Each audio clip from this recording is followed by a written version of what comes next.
Hi, everyone. My name is Anna Ho, and I'm a Miller postdoctoral fellow at UC Berkeley. It's my pleasure to introduce a paper that I recently published on behalf of the ZTF collaboration. I'll first give you the background on the paper and then leave you with three main takeaways.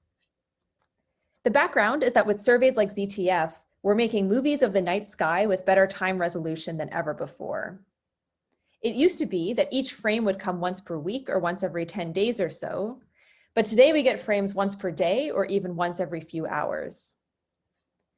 When you sample the sky like this with higher time resolution, you find things that appear and disappear so quickly that they would have completely fallen through the cracks of our previous surveys. So these are phenomena that we never knew existed.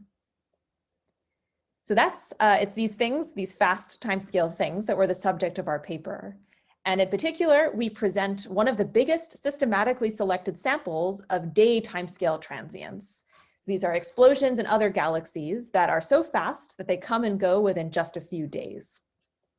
Most importantly, it's the first sample that has spectroscopic classifications. So that means we can actually say what these objects are. So that's the background, and that brings me to my three main takeaways. First, most of the events we found were supernovae, the explosions of stars. They're not even particularly special supernovae. They're just fast versions of established classes, part of a continuum that extend to ordinary timescales. The second takeaway is that in most of these events, we're not just seeing the debris from the explosion, we're seeing the debris collide with the gas and dust surrounding the star, what we call circumstellar material. So these fast timescale observations are an important way to study the environment around a star at the time of its death. And now the final takeaway. I mentioned that most of the events we found were just extreme versions of ordinary types of supernovae. There is an important exception to this.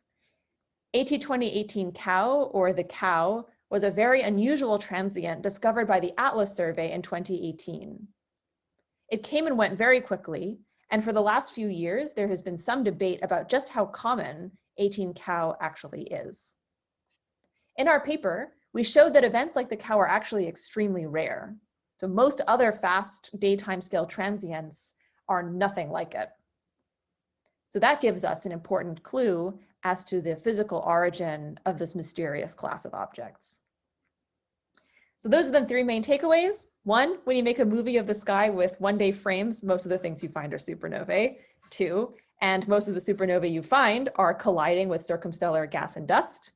And finally, three, events like the Cow are very unusual. So that's all I have time for. Thank you for your attention, and feel free to check out our paper if you would like to know more.